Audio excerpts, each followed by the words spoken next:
Paris, les beaux quartiers du 15e arrondissement. Réunion de crise ce jour-là dans un appartement au 6e étage de cet immeuble. Madame Lissajou reçoit ses voisins. Bonjour. Les copropriétaires doivent aborder un sujet très épineux. Il va falloir parler de gros sous. Le problème, c'est un équipement anodin qui risque de leur coûter cher. Depuis quelques semaines, tout l'immeuble ne parle que de lui, c'est l'ascenseur.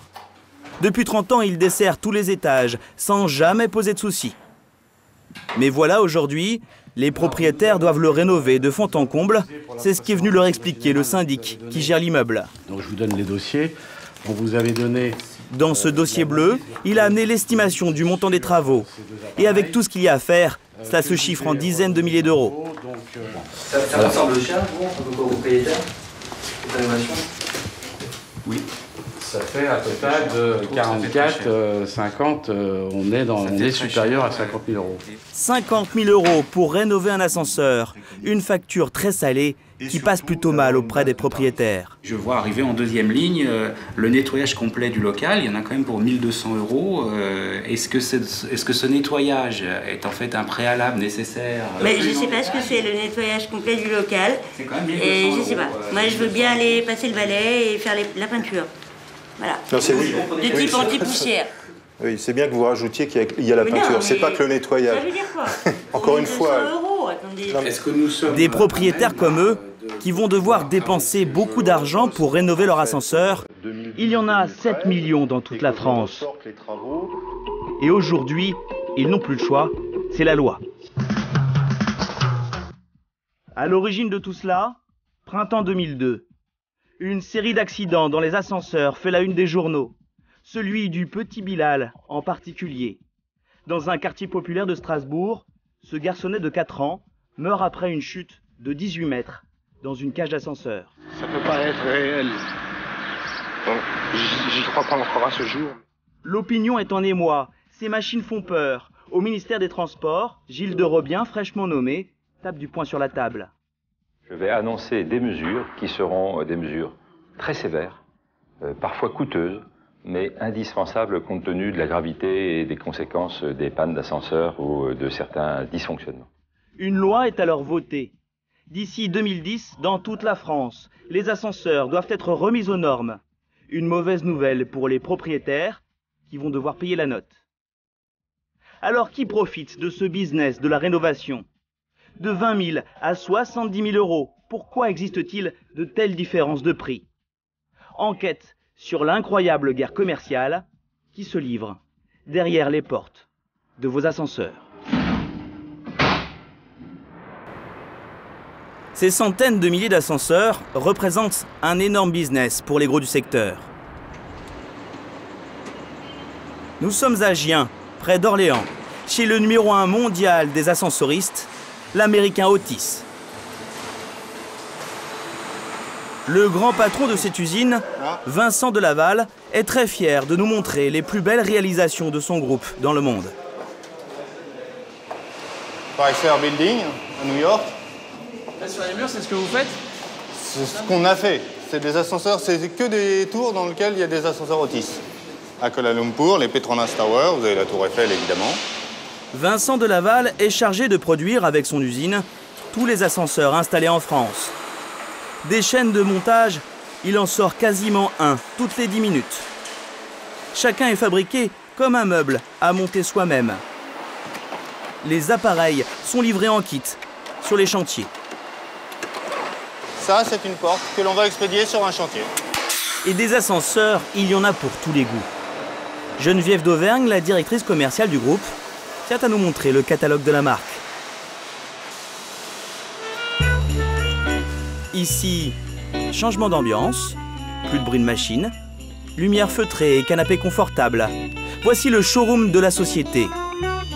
On y trouve le panoramique pour les hôtels, le spécial hôpital, à double commande, ou encore le Vandal résistant pour les parkings et les quartiers chauds.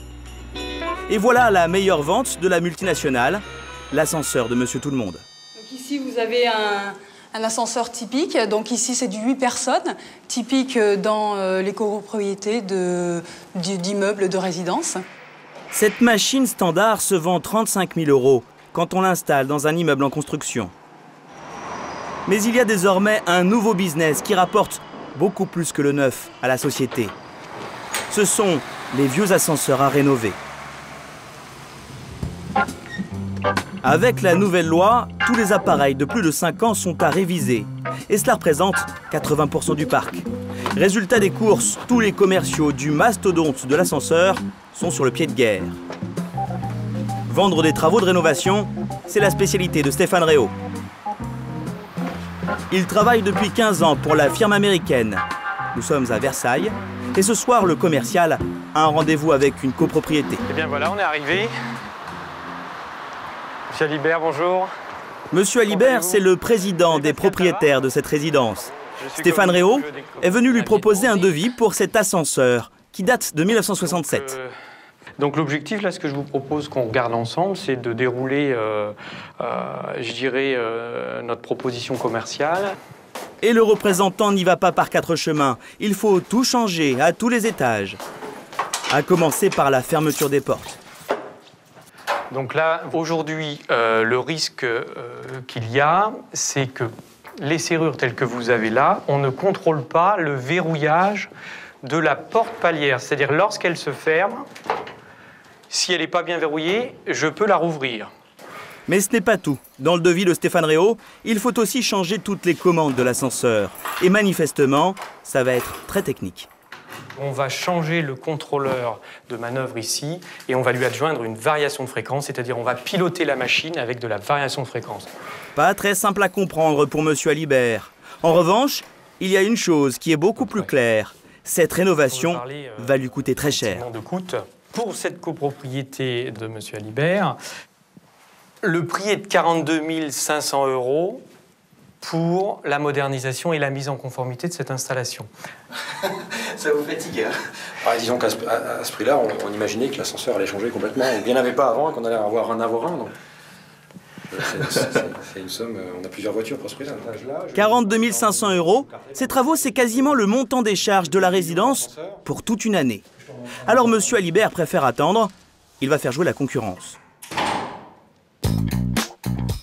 Car face aux géants du marché, les Otis, Schindler et autres Kone, il y a désormais de nouveaux venus grâce à cette loi. De petits artisans qui comptent bien profiter du boom de l'ascenseur. Nous sommes dans l'Oise, non loin de Paris, chez Manuel Sepa, un entrepreneur heureux. Encore l'ascenseur. Il y a encore 5 ans, il travaillait pour les grands du secteur. Mais en 2003, après la loi de rénovation, il décide de se mettre à son compte. Résultat, aujourd'hui, sa PME emploie pas moins de 30 personnes. Et les demandes de remise aux normes, il en arrive tous les jours. Ça, c'est des demandes de devis. Ça, c'est des demandes de devis, ouais. Tout ça, c'est arrivé cet été? Une partie, et puis l'autre partie, c'était un petit peu avant les vacances. C'est pareil pour vos collègues, hein? Ouais, autant, ouais. Non, mais c'est vrai, tous les jours, et ça tombe tous les jours. Bon, on va pas ça a pris un essor depuis 3-4 mois, c'est énorme. D'ailleurs, au mur, le tableau des commandes est plein pour de longs mois. Voilà, non, donc ça, c'est la partie 2008. Chaque ligne rouge ici, c'est un ascenseur à rénover. Et à droite, c'est 2009. Et voilà, et là, vous avez 2009. Donc, il y a au moins 120 à 130 chantiers, là. Pour l'année 2009. Pour 2009. Et on est en 2010. Donc, on a déjà mis un tableau 2010. Et là, c'est 2010, là? Voilà, donc ça, c'est déjà 2010. Il y a beaucoup de rouge, là, quand même, hein, Manuel? Ouais, beaucoup de chantiers. Bon, ça représente une quinzaine, voire 16, 17 chantiers par mois. Entre ceux qui chevauchent et ceux qui ont... Ce qui est bien pour une petite PME comme nous, qui est même très bien. 17 chantiers par mois, les commandes explosent. Les copropriétaires d'ascenseurs n'ont en effet plus qu'1 an et demi pour faire leur rénovation. Oui Stéphane, je t'ai laissé un message. Sinon, ils seront dans l'illégalité. Hein, c'est pour le 93 rue de Longchamp. Alors Manuel Sepa enchaîne les rendez-vous dans les beaux quartiers. C'est sa spécialité, les appareils à l'ancienne, ceux qu'on trouve dans les vieux immeubles en centre-ville. Ouais, Frédéric, tu veux bien m'ouvrir? Ce jour-là, Manuel vient justement contrôler l'avancée d'un chantier dans le 16e arrondissement de Paris. Ça va, Julien? Ça se passe bien? Pour voir l'étendue des travaux, il va jeter un coup d'œil au sous-sol. C'est là que se trouve la salle des machines de l'ascenseur, une antiquité des années 30. C'est vraiment c'est l'ancêtre des années 30. Sur cette installation, la plupart des fils électriques sont dénudés. Là, on voit pas clair parce que... La machinerie est dangereuse, tout comme cette armoire de commande, le cerveau de l'ascenseur, assez rustique. Et les gens ils ne le voient pas, ça. Les copropriétaires, c'est rare qu'ils viennent en machinerie et donc... Bon, moi j'aime bien voir ce matériel, mais ça va me faire de la peine à le casser. Mais au niveau sécurité, ça devient un peu juste, quoi, quand même. Ici, il va falloir tout refaire, car la loi est pointilleuse. Le texte prévoit 17 modifications obligatoires. Dans cet immeuble, c'est quasiment le carton plein. Il y en a une dizaine à faire sur cette vieille machine. Et parmi les plus chers, il y a le grillage de protection. Cela va coûter 20 000 €, mais c'est une question de sécurité. Oui, c'est pas où, c'est pas où. Vous passez la tête comme ça presque. Moi je suis petit, je fais 1m73. Là, il descend, et puis là, c'est cisaillement. Mais un gamin qui a envie de faire un gamin ou une personne, on ne sait pas, par inadvertance, il peut s'amuser là, ah, coucou, voilà, puis même monter dessus. Et donc ça doit être complètement... fermé jusqu'au plafond. Ici, il y a aussi toutes les serrures à changer. Voilà. Elles ne sont plus assez sûres et peuvent laisser les portes s'ouvrir sur le vide. Enfin, il y a des détails qui peuvent paraître anodins, mais qui finissent par coûter très cher. Désormais, il faut par exemple que l'ascenseur s'arrête exactement au niveau du palier. Et parfois, cela passe carrément par le changement du moteur. Là, vous avez une sacrée marche. C'est quoi le danger, là? Le danger, c'est que, vous voyez, une personne âgée, là, la marche... elle trébuche. Elle trébuche et puis elle tombe. Le danger est là, c'est ça. Au total, la facture s'élève à 60 000 € pour cet ascenseur. Une très grosse dépense pour les copropriétaires. Un joli contrat pour Monsieur Sepa. Mais comment ces petits artisans peuvent-ils décrocher de tels chantiers au détriment des géants du secteur? La réponse se trouve dans le devis proposé aux clients. Rappelez-vous la copropriété de Versailles et son ascenseur à rénover. Le prix d'Otis pour les travaux, c'était plus de 40 000 € hors taxes. Nous avons demandé à Manuel Sepa de proposer son devis pour cette installation. C'est Frédéric, son commercial, qui est allé sur place. Voilà. Donc on a fait une visite sur le site à Versailles pour faire un relevé pour établir un devis de travaux de mise en conformité. Et là, surprise, le prix est beaucoup moins élevé. Par rapport aux travaux conseillés pour les travaux de conformité, il y a un budget de 25 000 € hors taxe. 25 000 € Ouais, tout à fait. 24 735 € hors taxe, exactement. Loin des 40 240 d'Otis. Dans l'ensemble, les pièces sont moins chères chez la PME. Pour le garde-pied, par exemple, cette pièce d'acier placée sous l'appareil pour protéger des chutes dans la cage d'ascenseur. Chez Manuel Sepa, c'est 990 €, 2100 pour la grande entreprise. Et puis pour la PME, certaines modifications très coûteuses ne sont que facultatives, comme le moteur, le motoréducteur dans le jargon du métier. Après, il y a des travaux complémentaires conseillés, donc le remplacement du motoréducteur, qui n'est pas... On n'est pas tenu de le remplacer par rapport à la loi, donc c'est pour ça que nous, on le prévoit quand même en travaux conseillés. Le moteur ici, c'est vraiment ce qui fait la différence.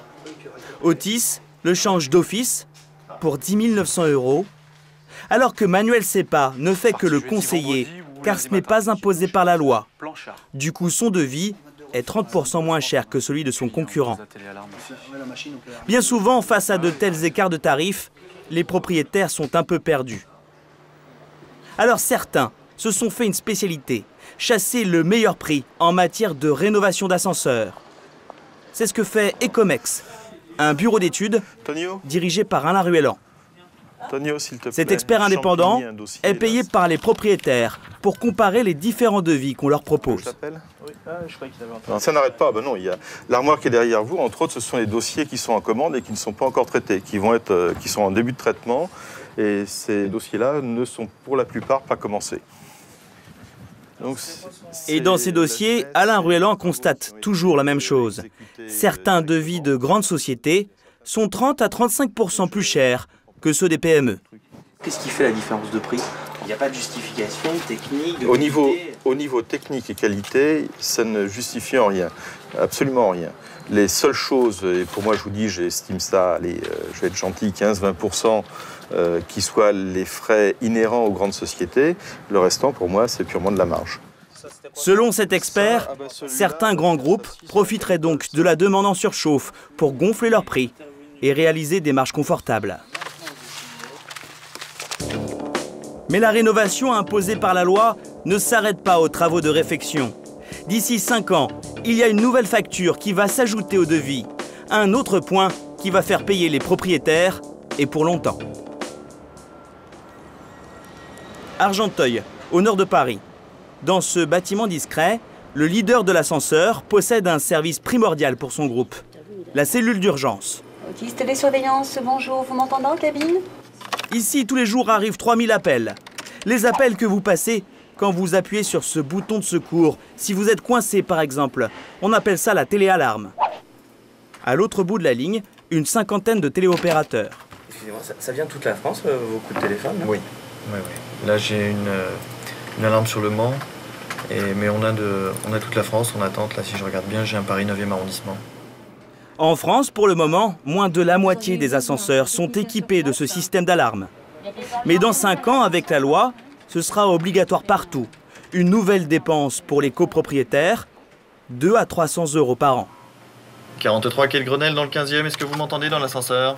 Pour ce prix-là, l'ascensoriste s'engage à vous libérer en moins d'1 heure. Allô, est-ce que vous m'entendez dans l'ascenseur?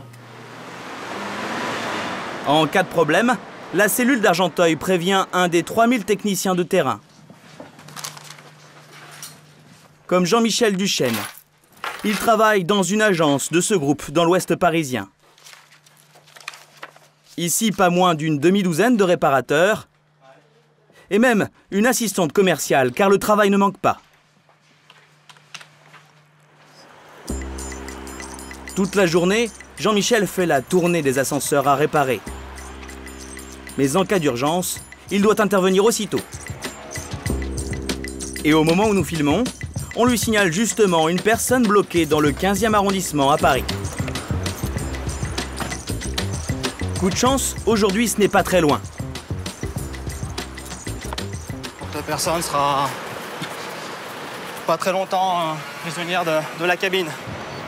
En moins de 20 minutes, Jean-Michel est déjà dans l'immeuble où l'ascenseur est bloqué. Normalement, il a jusqu'à 1 heure pour libérer le client. Il y a du monde dans la cabine? Est-ce qu'il y a quelqu'un dans la cabine? Oui. Ne bougez pas, j'arrive. D'accord, merci. Restez au fond de la cabine, j'arrive.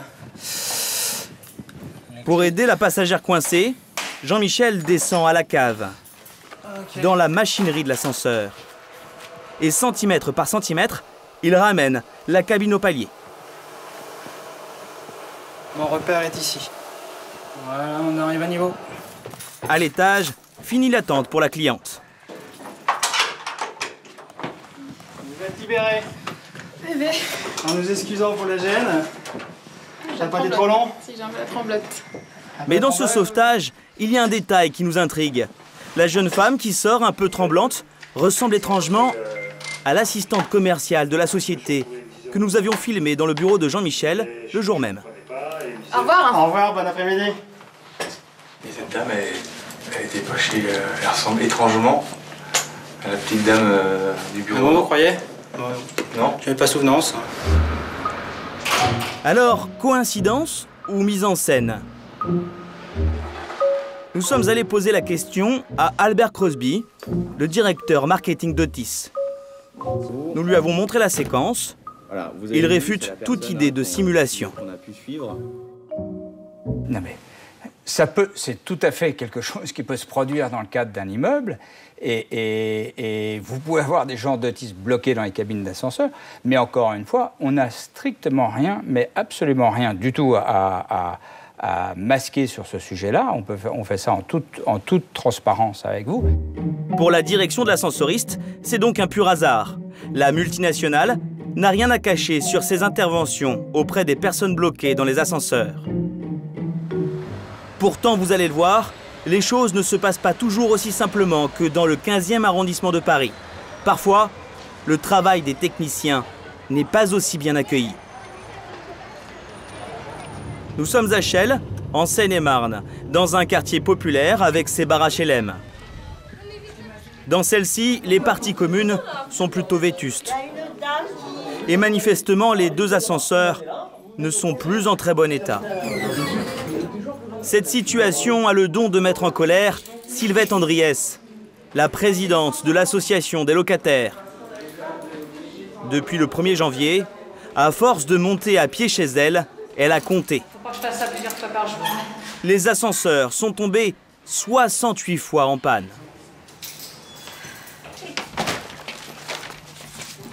Des gens qui habitent au 12e, qui payent des charges d'ascenseur et qui montent à pied tous les jours, c'est pas possible. C'est plutôt avec les les courses, avec les enfants en bas âge, des femmes enceintes, des poussettes, c'est pas possible. D'ailleurs, en ce moment, l'un des ascenseurs est carrément hors service. Et pas de chance, celui qui reste tombe en panne devant notre caméra. Ça, c'est pour déclencher l'alarme extérieure. Quelques instants plus tard, la lumière est revenue, mais l'ascenseur ne démarre toujours pas. L'un des habitants appelle la cellule d'urgence d'Argenteuil. Et c'est tous les jours comme ça. Oui, bonjour, ça serait pour signaler un ascenseur qui ne fonctionne plus. Il y a quelques minutes pour donner le délai, Ok.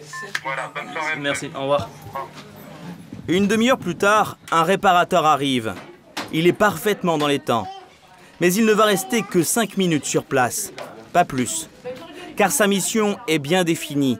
Le technicien est là pour désincarcérer les personnes, pas pour réparer l'ascenseur. Ça fait combien de jours qu'on vous appelle l'autisme? Excusez-moi, c'est pas moi. Moi, je fais les urgences. Les hôpitaux et les gens coincés, c'est tout. Les réparations, en fait, c'est un autre service. Mais beaucoup de ces techniciens travaillent désormais sur les rénovations. Ceux qui restent sont débordés. Résultat, ils n'ont plus beaucoup de temps pour assurer les contrôles techniques qui permettraient d'éviter les pannes. C'est ce que nous confirme un technicien à visage caché. Il y a 6 mois encore, il travaillait pour un grand groupe d'ascensoristes. Et il devait contrôler jusqu'à 80 ascenseurs chaque semaine. Ça fait pas beaucoup de temps pour chacun. On va dire entre 10 et 20 minutes. On est speedé, quoi. Faut aller vite. Faut aller vite tout le temps. Faut aller vite et puis il faut pas qu'il arrive de grosses bricoles quand on fait une tournée, quoi. Manifestement, la maintenance des ascenseurs ne serait plus une priorité aujourd'hui. C'est peut-être pour cela qu'ils tombent si souvent en panne, ici à Chelles.